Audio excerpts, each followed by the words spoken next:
Hi everybody. I am freezing in Michigan today. By the time this loads, maybe it'll be nice and warm by us, but we went from 80-degree weather to freezing out. So I'm all bundled up and drinking some hot vanilla chamomile tea. Today we are going to be discussing Colleen Hoover's novel, November 9. So stay tuned.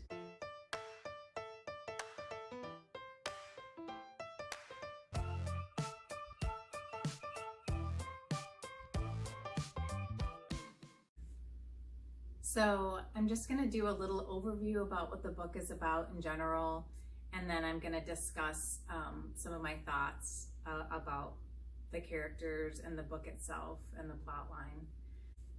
The general overview of the book is a girl named Fallon and a young man named Ben, and they're both 18 and just starting out on their journey after graduating from high school.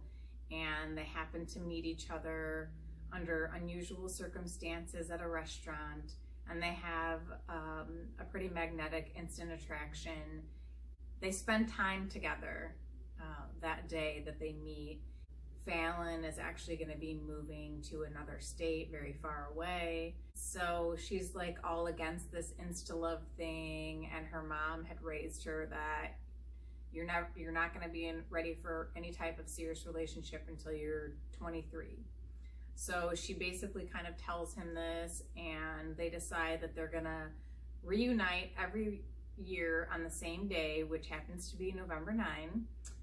And they're going to meet at the same place, same time kind of thing, but they've blocked each other on all social media platforms. They don't share each other's phone numbers. I don't even think they know where each other live. Well, he's definitely not going to know where her address to the state she's moving to, but he does go to her apartment that day where she lives with a roommate. But anyways, so basically they stick to it and don't cross over that first year of, meeting each other, talking to each other outside of November 9th. Then there's obviously life experiences that Ben goes through and that Fallon goes through within those year spans of time in between meeting up with each other. And so how those experiences impact Ben and Fallon individually, and then how it impacts their interactions when they meet back up on November 9th each year is pretty much the basic gist of the story. So beyond this point of the book review video, I'm gonna really delve more into spoilers. So if you're just wondering about the book and you don't want any spoilers, I'm gonna say right here, right now, that I really enjoyed the book and I definitely would recommend the book. So for no spoiler alerts, and you just happen to pop into this video to see, is it worthy of watching, or is it worthy of reading or listening to if you do audiobooks, I say yes. Now, if you're here for some thoughts, then make sure that you keep watching. Lots of spoiler alerts though. So I'm gonna pull up my Facebook group. As I've mentioned in previous videos, I have a book club that I started back in 2016. Would anyone be interested in a how to start a book club that lasts and sustains over time? I'm thinking of making a video of how to start a book club and just kind of maybe help you guys out. More of like an in-person format style. So if you'd be interested in that, make sure you give this video a like and drop some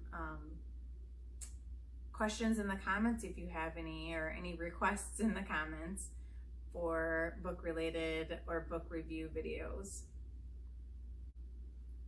Our book club for May of 2021 book is November 9, if you want to catch up. And then our next book is going to be Meet Me at Midnight by Jessica Pennington. And if you want to catch up for the books so far this year, January was The Grace Year by Kim Liggett, The Silent Patient by Alex Michaelides for February, March, One to Watch by Kate Stayman London, April, The Night Circus by Erin Morgenstern, and then May, November 9 by Colleen Hoover, The Night Swim, Meet Me at Midnight by Jessica Pennington is going to be June's book. And then July is The Night Swim by Megan Golden, and Pieces of Her by Karen Slaughter will be our August book. September, Come As You Are by Emily Nagoski, and American Dirt by Janine Cummins for October. I do not do book clubs in November and December because those are holiday months and they're just not feasible. So anyway, if you are interested in just kind of reading along, I will be doing book reviews of each book that I just mentioned throughout the rest of the year. So back to November 9. So I just wanted to share a quote taken from November 9th. Goals are achieved through discomfort and hard work. They aren't achieved when you hide out in a place where you're nice and cozy. I think that's amazing advice for anyone who's going through a struggling, trying time in their life and they, feel like they want to give up, or they don't have the, initiative or the gumption to just push forward or try something new. And I loved that quote. I have a 20-year-old son, and he's in that rocky place in life where he's still trying to figure out who he is, what he wants to do, and who he wants to be for the rest of his life. And I think that quote just really resonated with me, especially for the place that he's in his life, and even that I'm in my life. We have to keep evolving and knowing and acknowledging that hard work is really what's going to pay off to get to where we want in life. So many times throughout this book, I came across quotes that I could take from here that were just so wonderful. I like Colleen Hoover. I've read a couple more of her books before, but I think this one is my favorite so far. I've heard of one that I can't think of the name, but I know it's just the V. Is it Veracity or something? I don't know. I'll go look it up later. But anyways, I want to read one. I know she did a thriller and I'm really interested in reading that. But another quote from the book before I really delve in that I wanted to share that really resonated with me just as a human in this world is Fallon, and it's in her thoughts. It's not something she says to a character, it's just kind of her inner dialogue. I'm not sure if sex is supposed to make you feel like you've just lost a part of yourself to the person inside you, but that's exactly what it felt like. It felt as if the second we joined, a tiny piece of our souls got confused, and a piece of his fell into me, and a piece of mine fell into him. It was by far the single most intense moment I've ever shared with another person. Oh my God, Colleen Hoover. Yes, girl. You totally put genuine, passionate love into that little couple sentences. I loved that. I even remembered without marking what page it was on because that's how much it impacted me. So let's talk about the book though. Let's talk about the book. So I totally freaking hated Ben when he started talking to Jordan. Who's with me on this? Come on, like my video if you're on the same page as me. Throw some comments in. What were your thoughts when Ben started talking to Jordan?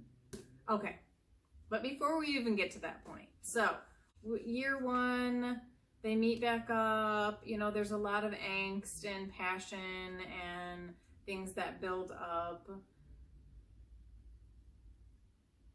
She is late and finds out that Ben's brother has been killed in a car accident. They end up having intimate relations, and she knows that they decide, okay, we're gonna start a relationship. Like, we can't wait another year. And she knows that that's not right. Like, they're not ready yet. They're too young. They gotta live a little more life, do a more apart experiences to really know who they are, to be able to have a successful relationship that's going to be long lasting. So she's just like, no, this is not the right time for us to like start a relationship. But Ben's like, no, I'm in this. And then when she says no, like, his male interpretation is, oh, well, she doesn't feel the same, when she totally does, but she's just like being the more practical one at the time. And it comes back to like bite her in the butt, because then when they do reunite, Jordan has had his brother's baby after he's died, and Ben kind of picks up that father role, and then Jordan and Ben, you know, connect. And I know that it seems crazy, but I think that when two people lose the same person and they're grieving, you kind of lean on each other. And because they were already like sharing a home together, the brothers were roommates and whatnot, it just happened naturally. But it doesn't mean it's okay, and it doesn't mean I liked it. And I cringed. I was just like, no, Ben, no, why? But in the long run, you know, once she comes back and she actually tells him, once they, you know, she lets him know how she really feels, he can see it on her face. She's not able to hide her care for him anymore. But at the same time, she, you know, feels so let down by him. And then when they do reconnect a year later,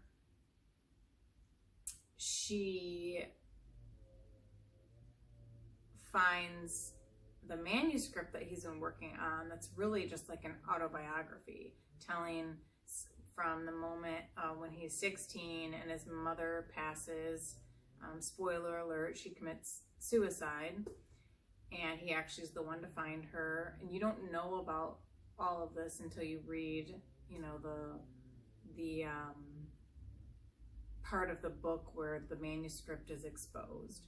And then you find out that Ben is actually the one that started the fire, that was the accident that limited Fallon from pursuing her career in acting. And again, I know he was 16, he was acting out of emotion. I have a 20-year-old, like I said. I also have a younger 11-year-old at this stage in my life, and I would be totally mortified if either of my kids did something like that. Like, it was so wrong. I know what it's like to lose somebody that's very close to me, and I know what it's like to feel like you're just so out of your body and out of your mind with grief and just disbelief. And to me, it doesn't justify what he did. So the fact that at the end of the book, she forgave him and even says something along the lines and that she should apologize to him because she didn't know what all he had gone through with his mom committing suicide and finding her body and all of that. Like, it still didn't make it okay with me what he did with setting the fire to her dad's car. I mean, what? Like, who's with me on this? Who's still hanging on to this book review and thoughts? Like, are you with me? Were you just like, what? This is not okay. I don't know. Am I just being too rational? I know that it's hard to like justify people making emotional choices. You know, they're acting on their feelings. I don't know. What are your thoughts? Is there anything of you that are watching this that feel that it was justified, and that at the end when Fallon said that she, you know, actually felt empathy for him for everything, and even almost felt like she should apologize to him for her, I don't know, like betrayal of him, not trusting him and not giving him a chance and not really seeing and knowing and believing who he really was. I don't know. I have really mixed feelings about that. Now, am I glad that they ended up together in the end? Actually, yes. I feel like if they hadn't ended up together at the end of the book, I would have been disappointed. But at the same time, I'm still torn with like Ben's actions and what he did. And I'm not torn about Fallon making an adult choice to not pursue a relationship when they were so young and to like still have more life experiences, and for her to know that he was like acting on grief and that he needed his time to grieve for the passing of his brother, and that starting a relationship with her many states away just wasn't going to be, it was potentially going to add to his pain and pressure instead of being, you know, this like great glorious thing in his life. Like, I really respect Fallon's character. I really liked her character. I liked her sass, and I liked her beyond her years intelligence. Even though she did lack some confidence because of the scars externally from the fire, she still had so many positive attributes and qualities that were admirable for just a human being in general. So, I don't know. And then like the things that I liked about Ben, I liked that he gave her the confidence and the boost, and he gave her some gifts back that had been taken away.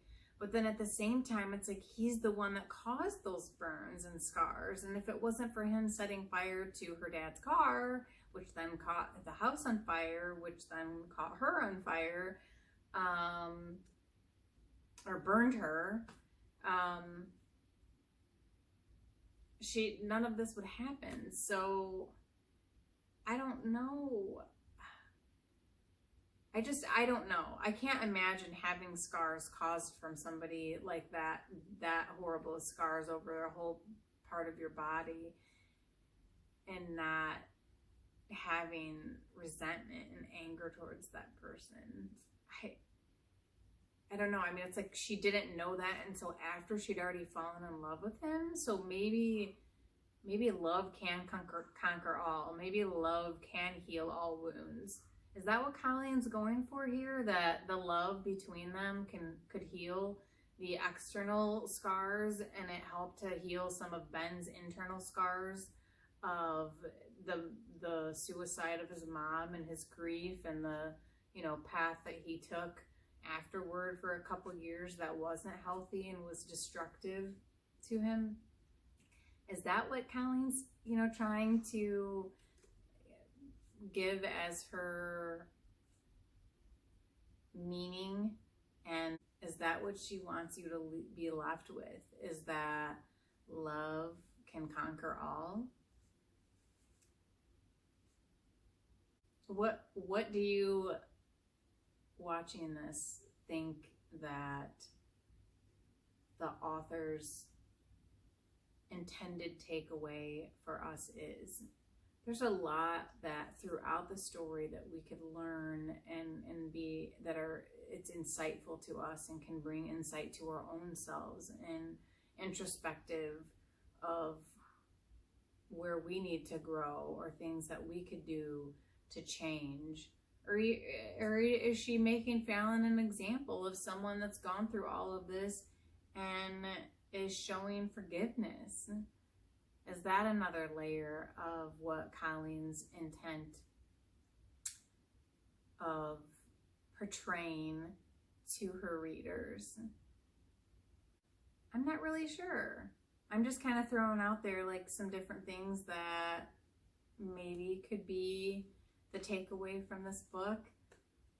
Ultimately, I think that there's a lot you could take away from it. And I think that one of my book club members made a point of saying the mood that you're in your personal life also affects, when you're reading a book, how you interpret everything and what your perspective is. So what are your guys' perspectives? Drop me some thoughts and comments in the comment section below. Let me know what you think. I really love this book. If you follow me on Goodreads, I gave it 5 stars. I just usually do a couple little sentences on Goodreads and give my more full-length thoughts and review here on YouTube. Thank you so much for joining me and taking the time to watch and hear my thoughts on November 9 by Colleen Hoover. Click in my description. I will have the book available to just easily click and order. And if you would like to stay part of my book club for future reviews and reading along, make sure that you click the subscribe button. Thank you and have a great rest of your day. Okay, I'm gonna go back and snuggle up on the couch now. Ooh, it's so cold.